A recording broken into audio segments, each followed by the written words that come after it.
কারো অন্তরে অন্যায়ভাবে আঘাত দিও না, পারলে তার জীবন একটু শান্তির ব্যবস্থা করে দাও। সুবহানাল্লাহ।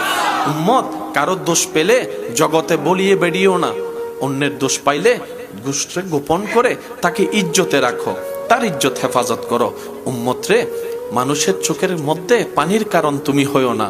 উম্মত, তুমি চলার পথে রাস্তায় কাঁটা দেখলে, পেরাক দেখলে সরিয়ে দাও, যেন অন্য ভাই তোমার কষ্ট না পায়।